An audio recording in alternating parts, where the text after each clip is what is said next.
Good morning students. Part A के अंदर अपना 13 तक क्वेश्चन कर लिए थे। बी के अंदर देखो आप पहला क्वेश्चन आपका ट्रिग्नोमेट्री से रिलेटेड है। क्वेश्चन में लिखा है 5 sine square theta plus 14 cos theta की वैल्यू है 13। तो रिजल्ट आपसे पूछा है sec plus cot upon cosec plus 10। अगर इसके आंसर अंडर रूट की फॉर्म में है तो आपको वैल्यू 30 डिग्री या 60 डिग्री रखनी है। देखो आप इसका ऑप्शन पढ़ो। आप फिलहाल अपने को ऑप्शन ऐसे अंडर रूट की फॉर्म में नजर नहीं आ रही। मैं आपको पहले जीसीएस का पैटर्न बता देता हूँ। देखो उन्होंने जो वैल्यू रखी है, जहाँ तो एग्जामिनर क्या करता है 30 डिग्री की वैल्यू रखता है या 60 डिग्री की वैल्यू रखता है, या फिर इस बार जो पैटर्न उन्होंने चेंज किया है साइन थीटा का जो ट्रिपलेट आपको देता है वो 3/5 या वो वैल्यू देता है 4/5 की। अगर आपने क्वेश्चन के अकॉर्डिंग देखा है तो इस नंबर को होल्ड पे रखकर अगर अपने 3/5 को ट्राई करें, क्योंकि अगर ये नंबर होगा तो अंडर रूट में वैल्यू आएंगी। तो यहाँ अंडर रूट वाला कोई ऑप्शन तो ऐसा है नहीं। अगर आप 3/5 रखें या 4/5 रखें, 3/5 रख के देखते हैं कि अगर रखने पर 13 आंसर आया तो ये मान ये वाला टेम्पलेट इसके अकॉर्डिंग इसका जो कॉम्बिनेशन बनेंगे उसके अकॉर्डिंग इसका आंसर आएगा। अब साइन थीटा का मान 3/5 है तो 3/5 का मतलब कितना हुआ 9/25 प्लस 14। अगर ये 3/5 है तो नेक्स्ट कॉम्बिनेशन 4/5 का बनेगा। ये देखो आप ये कितना आ गया 5 हो गया। इसका एलसीएम 56 प्लस 9 आपका हुआ 65। रिजल्ट कितना आ गया 13। इसका मतलब ये जो वैल्यू है साइन थीटा की वैल्यू कितनी है 3/5 जो है वो क्वेश्चन के अकॉर्डिंग बिल्कुल सही है। इसका मतलब आपका जो ट्रिपलेट बनेगा वो 3/5 वाला बनेगा। इसका मतलब यहाँ अगर वैल्यू देखें ये थीटा तो ये कितना हुआ लंब बटा कर्ण, ये कितना हुआ आधार, फिर ट्रिपलेट यूज हो रहा है। यहाँ सेक थीटा की वैल्यू देखें, सेक थीटा जो होता है ये आधार बटा कर्ण जो होगा वो कोस होता है, तो इसका जस्ट उल्टा सेक की वैल्यू यहाँ से कितनी आई 5/4 प्लस कोट थीटा जस्ट उल्टा ये कितना आ गया 4/3 कोसेक थीटा साइन क्या होता है लंब बटा कर्ण मतलब परपेंडिकुलर अपॉन हाइपोटेनियस, इसका जस्ट उल्टा कोसेक 5/3 प्लस tan थीटा का रिजल्ट क्या होगा 3/4। इसका एलसीएम कितना है 12, इसका एलसीएम कितना है 12 वो कट गया। यहाँ कितना आया 15, यहाँ कितना हुआ 16, 15 प्लस 16 31। यहाँ जो कॉम्बिनेशन आया वो 20 और 9 का बन रहा है। 20 प्लस 9 यहाँ कितना हुआ 29। आपका जो आंसर हुआ वो 31/29 आपका बी आंसर हुआ। लेकिन आपको क्या करना है, देखो मान लो कई स्टूडेंट ऐसे हैं कि वो कहें कि सर हमें क्या पता लगेगा कि 3/5 पे वैल्यू सेटिस्फाई हो रही है या नहीं हो रही। ये मैंने आपको बताया कि 30 60 3/5 और 4/5 आप रख के देख लेना अगर आपका आंसर आ जाए, क्योंकि इससे फास्ट आंसर आएगा। अगर आप ये चाहते हो कि वैल्यू कैसे आई तो मैं इसकी वैल्यू निकाल भी बता देता हूँ आपको। पहले आप ये समझ लो, ये तो समझ गए होंगे आप, इसकी वैल्यू समझते देखो ये 3/5 कैसे है। आपको पता है कि इससे पहले भी आपने शिफ्ट में क्वेश्चन किए थे। अगर आप क्वाड्रेटिक बनाओ, इसकी क्वाड्रेटिक अगर बनाएं तो दिए गए इस एक्सप्रेशन को कोस की फॉर्म में लिख देते हैं। क्या साइन स्क्वायर थीटा की जगह अपने 1 माइनस कोस स्क्वायर थीटा लिख सकते हैं। कॉम्बिनेशन देखो -5 कोस स्क्वायर थीटा उधर शिफ्ट कर दो आप, ये कितना हो गया 5 cos square theta plus 14 cos theta उधर चला गया, कितना हुआ माइनस का 14 कोस थीटा प्लस 5 -5 होगा तो ये कितना होगा प्लस का 8। अब ऐसे कॉम्बिनेशन जिनको मल्टीप्लाई करें तो 40 और अगर इनको ऐड करें तो माइनस के 14, ऐसे जो कॉम्बिनेशन होंगे वो कौन कौन से होंगे -10 और -4।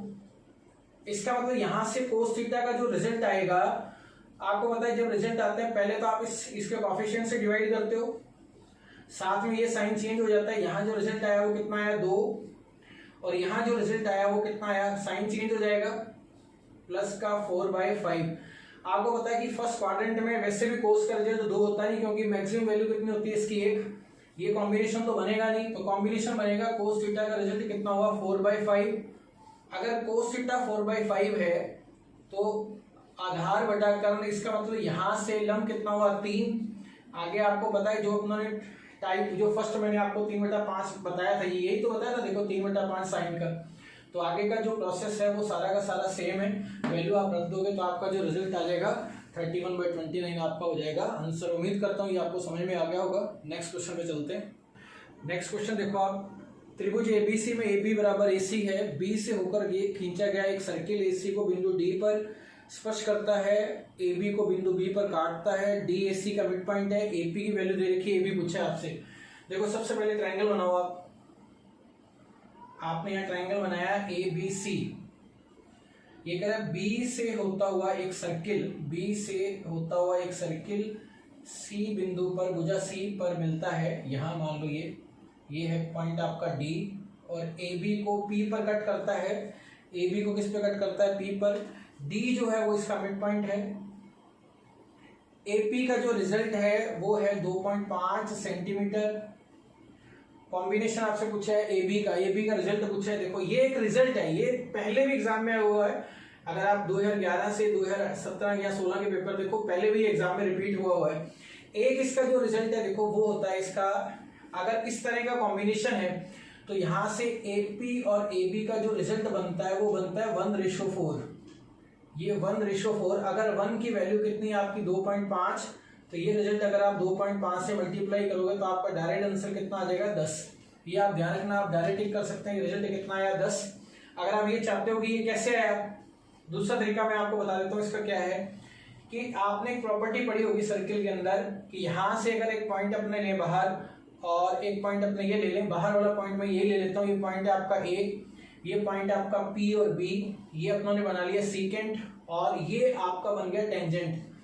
अगर सीकेंट का टेंजेंट के साथ रिलेशन देखें तो ये क्या है, AP इंटू AB, जो किसके बराबर होता है, AD के बराबर होता है, AD स्क्वायर के।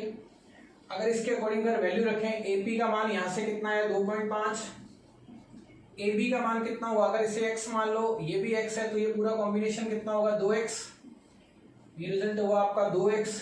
AD का मान कितना है, यहाँ से x का स्क्वायर, ये आपस में कट गया, यहाँ से x का मान कितना आ गया 5।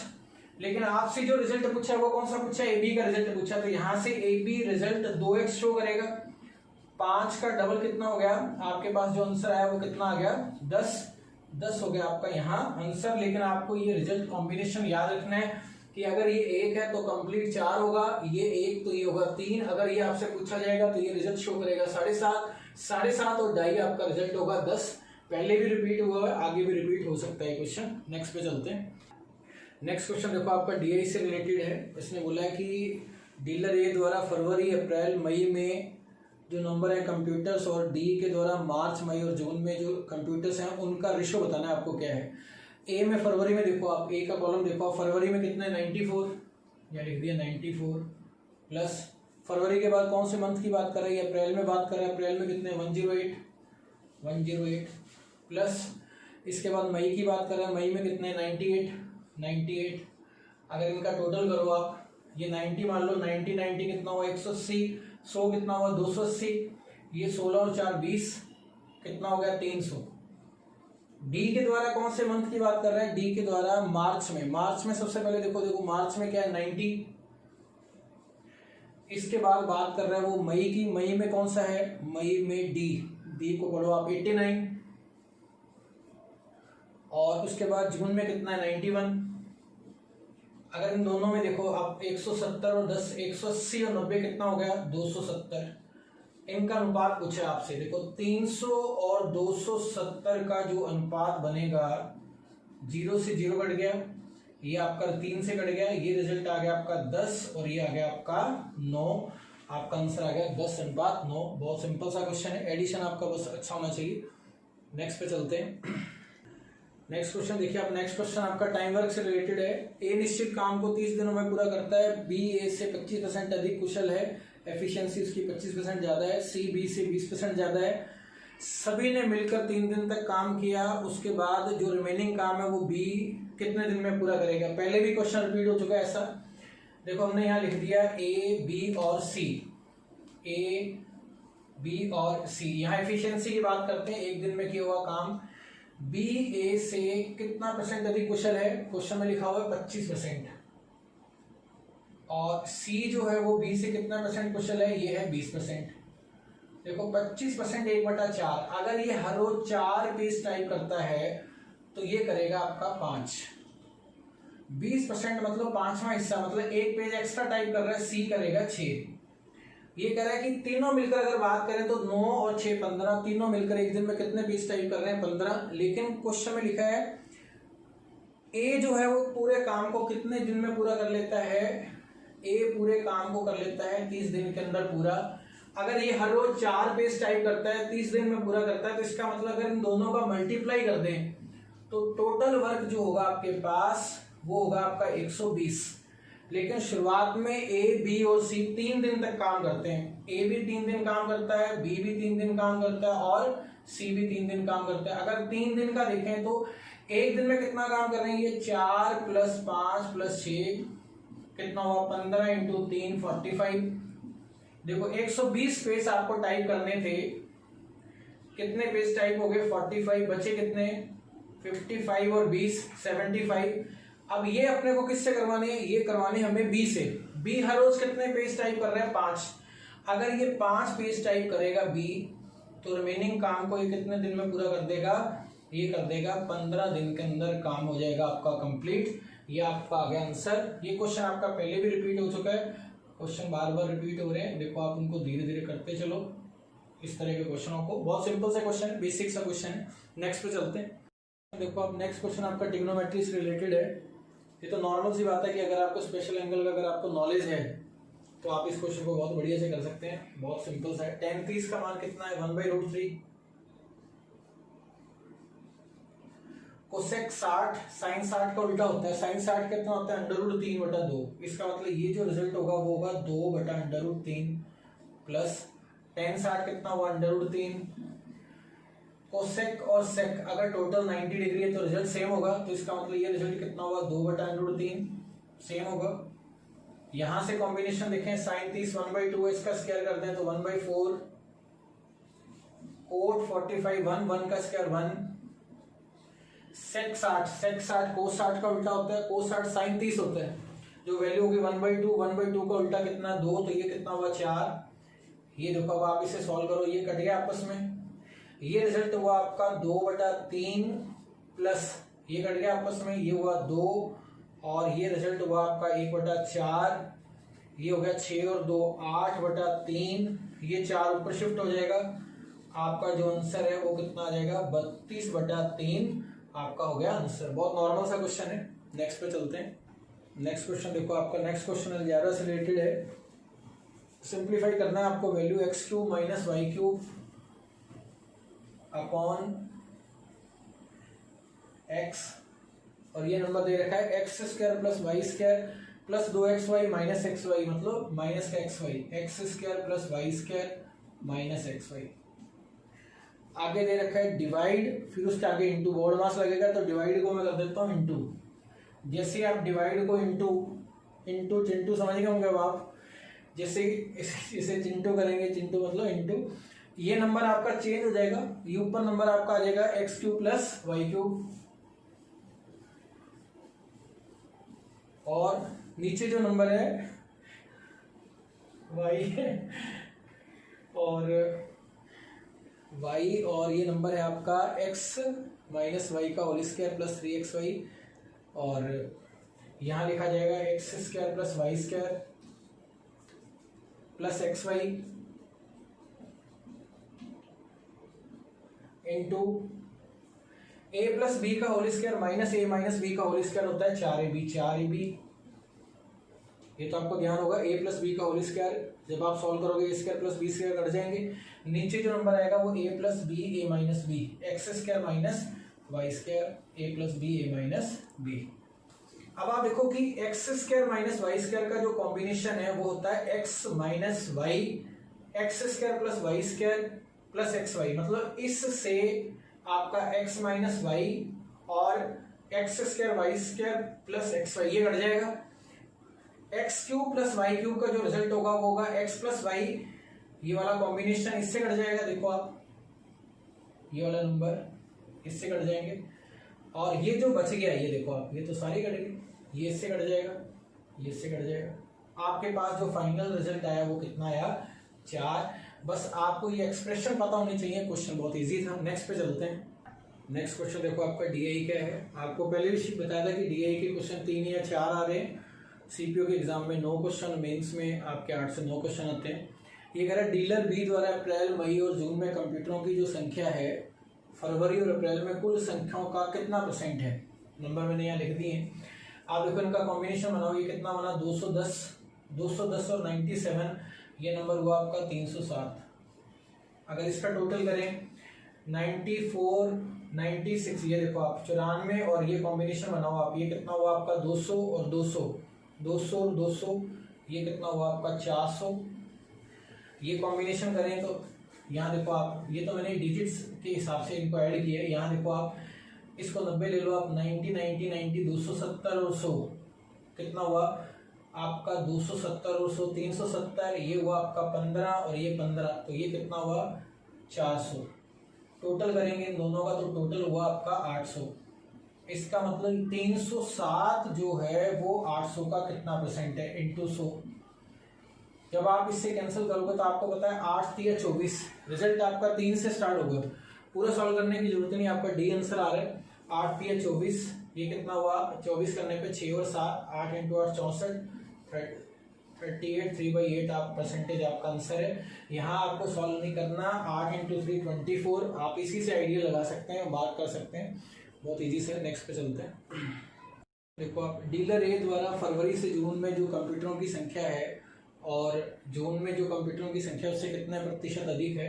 फरवरी से जून में जब आप इनको ऐड करोगे 94, 85, 108, 98, 95, इनको जब आप ऐड करोगे तो ये रिजल्ट आएगा 480 और इन सब का जब आप कॉम्बिनेशन बनाओगे तो ये रिजल्ट आपका शो करेगा 396। क्वेश्चन में आपसे पूछा ये इससे कितना ज़्यादा, ये कितना ज़्यादा है आपका 84, 396 के रिस्पेक्ट में कितना ज़्यादा है। देखो कोई भी वैल्यू है ये अपने आप में 100% होती है, ये इंपॉर्टेंट है, ये तो आप ऐड कर ही लेना। अगर ये 100% है तो इसका 1% कितना हुआ 3.96। अगर एक वैल्यू अगर 3.96 को आप 4 मान लो आप, क्योंकि कोई भी वैल्यू अपने आप में 100% होती है। अगर ये 4 है तो अगर आप 21 से मल्टीप्लाई करोगे तो 84 आएगा। इसका मतलब आपका जो आंसर होगा वो 21% के आसपास है। 21% के आसपास इसका ऑप्शन देखो आप, आपको पता लग जाएगा। आपका जो ऑप्शन होगा वो होगा डी, आंसर आपका होगा 21.2% आपका है आंसर। इंपॉर्टेंट क्या है, कोई भी नंबर आपका अपने आप में कंप्लीट होता है 100%। अगर 10% निकालना है तो 39.6, 1% निकालना है तो 3.96, हमने मान लिया 4, ये इसका कितना है 21 टाइम्स है, तो रिजल्ट आपका 21 के आसपास होगा। D is the right answer. Next question देखो आपका प्रॉफिट लॉस से रिलेटेड है। एक व्यक्ति 5 मेज और 9 कुर्सियों को 15,400 रुपये में खरीदता है। 10% लाभ पर मेजों को और 20% के लाभ पर कुर्सी को बेचता है। सभी पर उसको फायदा हो रहा है 2080 का। तो आपको तीन कुर्सी का आपको क्रय मूल्य बताना है। देखो जब दो चीजें आपस में मिलती हैं तो एलिगेशन लगेगा। 5 मेज, टेबल कितने हैं 5 और चेयर कितने हैं 9, इनको कितने में खरीदता है ये, इनको खरीदता है 15,400 रुपए के अंदर। अब ये क्या कर रहा है कि टेबल पर, सबसे पहले टेबल पर कितने का फायदा हो रहा है इससे 10% का, तो 10%। चेयर पे कितना फायदा हो रहा है 20%। ओवरऑल अगर इन दोनों को मिला दें, अपने दोनों को फायदा हो रहा है, दोनों को मिलाने पर 2080। अब 2080 जो है वो 15,400 का कितना % है इंटू 100, ये कट गया आपस में 2 से अगर कैंसिल करें 77, 1040, तो ये कितना % होगा 1040 अपॉन 77%। इसका मतलब ये वैल्यू जो होगी वो बीच में लिखी जाएगी। अगर यहाँ इसका कॉम्बिनेशन देखें तो 1040 अपॉन 77%। आपको पता है जब इसे सॉल्व करते हैं तो इनका डिफरेंस यहाँ लिखा जाता है, लेकिन डिफरेंस आपको ऐसे नहीं लेना है।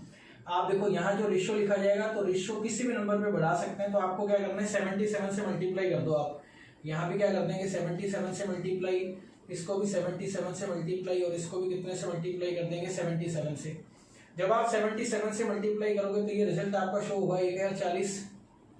यहाँ जो रिजल्ट होगा वो होगा 770 और ये जो रिजल्ट होगा वो होगा आपका 1540। 1540 में 1040 अगर आप माइनस करोगे तो ये रिजल्ट शो करेगा 500। और अगर इसका कॉम्बिनेशन देखें, देखो 14 में से 7 गए 7 और 10 में से 9 में से 7 गए 2, ये फाइनल रिजल्ट आपका मिला 50 और 27। ये दोनों मिलकर क्या बना रहे हैं 77, जो किसके बराबर है 15,400 के बराबर। तो यहां से एक रेशो का मान कितना आ गया 200। आपसे 27 की वैल्यू पूछी, अगर 27 से मल्टीप्लाई करते हैं तो 5400, ये 5400 कितने चेयर को शो कर रहा है, ये 9 चेयर को शो कर रहा है। तो एक चेयर का मूल्य कितना हुआ, अपॉन क्या कर देंगे 9, लेकिन क्वेश्चन में लास्ट लाइन पढ़ो क्या लिखा हुआ है, 3 चेयर का मूल्य पूछा आपसे, तो 3 से मल्टीप्लाई कर देंगे, इसका 1/3 जो हुआ वो आपका आ गया आंसर, 1800 रुपये आपका आंसर है। मतलब दो चीजें जब आपस में मिलेंगी आपको इसमें क्या लगाना है, एलिगेशन लगाना है। उम्मीद करता हूँ आपको समझ गया होंगे इस क्वेश्चन को। नेक्स्ट पे चलते हैं। नेक्स्ट क्वेश्चन आपका टाइम स्पीड डिस्टेंस से रिलेटेड है। ये कह रहा है एक नाव 55 मिनट में धारा प्रवाह की विपरीत दिशा में 3 किलोमीटर, धारा प्रवाह की दिशा में 5 किलोमीटर की दूरी तय करती है 55 मिनट में। देखो यहाँ अपने बना लेते हैं ds और us, और यहाँ लिख देते हैं t। ds का मतलब क्या है, डाउन स्ट्रीम है ये, और us क्या है, अपस्ट्रीम है। डाउन स्ट्रीम धारा की दिशा में, धारा के अनुकूल, धारा के अनुप्रवाह में, अपस्ट्रीम धारा के विपरीत, धारा के उधर प्रवाह में, धारा के प्रतिकूल। ds में कितना चलता है, ये ds में चल रहा है धारा के प्रवाह की दिशा में चलता है ये धारा की विपरीत दिशा में 3 किलोमीटर, us में चल रहा है 3, और ds में चल रहा है 5 किलोमीटर। इसको जो समय लग रहा है वो लग रहा है 55 मिनट। अगर इसको r में चेंज करें, अगर आप इसको 60 से डिवाइड करोगे 55 को 60 से, तो ये रिजल्ट आएगा 11 और ये आ गया 12। 55/60 11/12 हो गया। अब ये नेक्स्ट कॉम्बिनेशन क्या दे रहा है कि 4 किलोमीटर धारा के विपरीत दिशा में, और धारा की दिशा में आपको चलना है 9 किलोमीटर, धारा प्रवाह की दिशा में 9 किलोमीटर। यहाँ जो समय लग रहा है वो लग रहा है 1 घंटा और 25 मिनट। 1 घंटा 25 मिनट, 25 मिनट का कॉम्बिनेशन देखो, 25/60, ये कितना हुआ 5 और ये 12, तो ये रिजल्ट हुआ आपका 17/12। यहाँ तक आपको रीड करना है 17/12, ये समझ गए होंगे आप।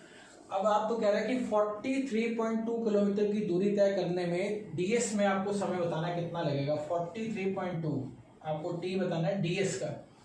तो ds में यहाँ आपके पास स्पीड आनी चाहिए, मतलब यहाँ से अपने को वैल्यू निकालनी है ds की। देखो us को हटाना है, तो us दोनों को कॉमन लेके जाना है अपने को। कॉमन लाने के लिए इसको कितने से मल्टीप्लाई करेंगे, 4 से। इसको कितने से मल्टीप्लाई करेंगे, 3 से। जब आप इसको 4 से मल्टीप्लाई करोगे तो आपको जो रिजल्ट शो होगा, यहाँ कितना आएगा 20, यहाँ कितना आ गया 12, ये तो कैंसिल हो ही जाएगा।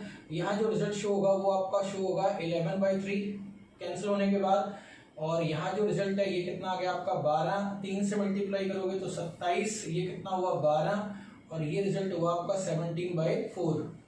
इसका मतलब सेकंड में फर्स्ट वाला करते हैं अपने माइनस, ये कितना हो गया आपका 7, ये कैंसिल हो गया, ये रिजल्ट हुआ आपका 17/4 माइनस 11/3। इसका एलसीएम कितना आ गया 12। 51 में अगर आप 44 माइनस करोगे तो ये रिजल्ट शो करेगा 7, ये कितना हुआ 7, ये कैंसिल हो गया। ये रिजल्ट आपका डिस्टेंस को शो कर रहा है, ये शो कर रहा है आपका टी, स्पीड निकालने के लिए। इसको इससे डिवाइड करेंगे तो रिजल्ट कितना आएगा 12। ये रिजल्ट किसको शो कर रहा है, ये शो कर रहा है ds को। इसका मतलब यहाँ जो रिजल्ट आएगा t का वो आएगा 43.2 को किससे डिवाइड करना है 12 से। 12 दिया 36, और 12 इंटू 6 कितना होता है 72। आपका जो रिजल्ट होगा वो आएगा 3.6 आवर्स। आपको क्या समझना है इस क्वेश्चन में, पहले ds us। ds क्या है, डाउन स्ट्रीम धारा की दिशा में, us क्या है, धारा की विपरीत दिशा में। ये कॉम्बिनेशन आपके आर्स में होनी चाहिए। जो पूछा है बाकी को आपको कॉमन पे लाके सॉल्व करना है, कैंसिल करना है, और उसके अकॉर्डिंग आपको आंसर देना है। कभी कभार ये क्वेश्चन मेंस एग्जाम में ज़्यादा पूछे जाते हैं, और उम्मीद करता हूँ ये समझ में आ गया होगा। नेक्स्ट क्वेश्चन पे चलते हैं। देखो नेक्स्ट क्वेश्चन आपका परसेंटेज से रिलेटेड है। सोनू अपने आय का 15% बचा लेती है। अगर उसकी इनकम को 20% बढ़ा दिया जाए और उसकी जो सेविंग वो पहले जैसी है, आपको ये बताना है उसका खर्चा कितना बढ़ जाएगा। देखो इनकम जो है वो है एक्सपेंडिचर और सेविंग। हम ये मान लेते हैं ये कितना है 100। पहले वो कितना खर्च करती है, 15% बचा लेती है। 15% बचाती है तो खर्च करती है वो 85। अब उसकी इनकम बढ़ गई है, इनकम कितनी बढ़ गई 20%। जैसे 20% इनकम बढ़ी तो ये रिजल्ट हो गया आपका 120। सेविंग सेम है, सेविंग क्या चल रही है, सेम चल रही है, 15 है तो 15 ही है। अगर आप 15 माइनस करोगे तो ये रिजल्ट आपका हो गया 105। 120 में से 15 माइनस किया तो ये हुआ 105। तो ये रिजल्ट यहाँ से यहाँ तक पहुंचने में आपको कितना ऐड करना पड़ेगा 20। आपको ये बताना है कि 20 जो है वो 105 का कितना परसेंट है। 120 85 के रिस्पेक्ट में यहां से तुलना कर रहे हैं, 85 के रिस्पेक्ट में कितना बढ़ गया इंटू 100। 5 से कैंसिल हो गया, ये आ गया आपका 17। 400/17 17 इंटू 2 कितना हुआ 34, 6 इंटू 0 6 और कितना हुआ 60, 17 दिया 51, 23 पॉइंट समथिंग आपका आंसर आएगा। तो आपका आंसर ए और डी आपका रिजेक्ट हो गया। 60 और 51, 9 और 0, 17 इंटू 5 85 होता है। आपका जो लगभग में आंसर आएगा वो 23.5% आपका आएगा आंसर। क्या ध्यान रखना है कि जिससे तुलना करते हैं वो बेस आपका हमेशा नीचे आना चाहिए, क्योंकि सेविंग थी सेम 85 से 105, 20 का इंक्रीज हुआ 85 के रिस्पेक्ट में, ये आपका हो गया आंसर। नेक्स्ट पे चलते हैं। नेक्स्ट क्वेश्चन आपका सीआई से रिलेटेड है। सीआई के क्वेश्चन सबसे बढ़िया आ रहे हैं एग्जाम में। 12,000 रुपए की राशि पर 2 से 5/8 वर्षों का 8% की दर से सीआई कितना होगा चक्रवृद्धि ब्याज, और ये आपको कैलकुलेट करना है। पी कितना है 12,000, टाइम पीरियड कितना है 2 सही 5/8 वर्ष, और रेट जो क्वेश्चन में दे रखी है वो दे रखी है 8%। देखो पहले देखो आप पहले साल का परसेंटेज कितना हुआ 8%, दूसरे साल का 8%, तीसरे साल का 5/8 का 8 के साथ 5/8 का 8 के साथ ये कट गया आपस में, ये कितना हुआ 5%। इसका मतलब अगर पहले 2 का देखिए यहाँ तो आप x plus y plus x y upon 100 ले लो आप, या डबल डॉट स्क्वायर, ये कितना हुआ डबल डॉट स्क्वायर का कॉम्बिनेशन ये बना। अब इसका कॉम्बिनेशन इसके साथ जब ये दोनों जुड़ेंगे x प्लस वाई में कितना हुआ 21.64 प्लस परसेंटेज में लिखा जाएगा। नेक्स्ट इन दोनों का मल्टीप्लाई अपॉन 100, इन दोनों का मल्टीप्लाई अपॉन 100%, ये कितना हुआ देखो आप x plus x y upon 100 की बात कर रहा हूँ। रिजल्टेंट रेट बनाना है अपने को, सबका एक ही रेट लिखना है। ये कितना हुआ 20, 2, 32, 2, 3, और ये हुआ 83, और 4 के बाद पॉइंट लग जाएगा।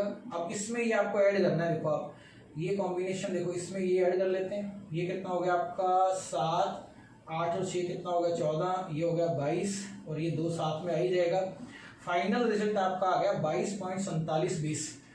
लेकिन ये किसका निकालना है आपको 12,000 का निकालना है। तो 12,000 रुपए पर 22.4720% आपको निकालना है, और आंसर आपको देना है लगभग में आपको आंसर चाहिए। देखो इसका जो आंसर लिखोगे, अगर आप इस 0 को हटा दो, इस पॉइंट से ये पॉइंट कैंसिल हो गया। अगर आप 12 से मल्टीप्लाई करोगे, 12 इंटू 2 कितना हुआ 24, 2, 12 इंटू 7 84, 2 कितना हुआ 86, 8, 12 इंटू 4 48 और 8 56, 5, 12 2 24 और 5 29, 2 24 और 2 कितना हुआ 26, परसेंटेज 2 के बाद परसेंट लगाना है। आपका जो आंसर होगा वो 2696 पॉइंट समथिंग होगा। फर्स्ट ऑप्शन आपका आंसर है 2697 आपका हो गया आंसर। देखो क्या है कि जैसे इस क्वेश्चन को आपने समझ गए होंगे 8% के हिसाब से, आपको थोड़ा सा कैलकुलेटिव था ये क्वेश्चन, और वैसे इजी है, बहुत नॉर्मल सा क्वेश्चन है। तो ये आपकी शिफ्ट आज 4 मार्च शिफ्ट 1 मैंने आपको पूरी करवा दी, पार्ट ए पार्ट बी के अंदर। थोड़ा सा अच्छे लेवल का क्वेश्चन थे इसके अंदर। अच्छे लेवल का मतलब ये नहीं कि बहुत अच्छे लेवल के हैं, मतलब कैलकुलेटिव टाइप के हैं, थोड़ा सा मान लो माइनर लेवल पर। और जो भी आपको देखो क्वेश्चन के अंदर जो कमियां लग रही है आपको, या कह रहे कि सर इसमें ये चीज़ ऐसे समझाओ, आप इसको थोड़ा सा डिटेल में बताओ या डायरेक्ट बताओ, आप कमेंट के थ्रू जरूर बताया करो, और लाइक जरूर किया करो। आप जो भी आप पढ़ते हैं तो देखो लाइक आपका सब्सक्राइब करना ये हमारे लिए एक मोटिवेशन है, और इस चीज़ को आप ज़्यादा से ज़्यादा अपने फ्रेंड्स में शेयर करो ताकि इसको अपने बहुत अच्छे लेवल पर ले जा सकें। तो उम्मीद करता हूँ आपको ये चीज़ें बहुत अच्छे से, ये सीरीज़ आपको बहुत पसंद आ रही होगी। All the best, next video में मिलते हैं।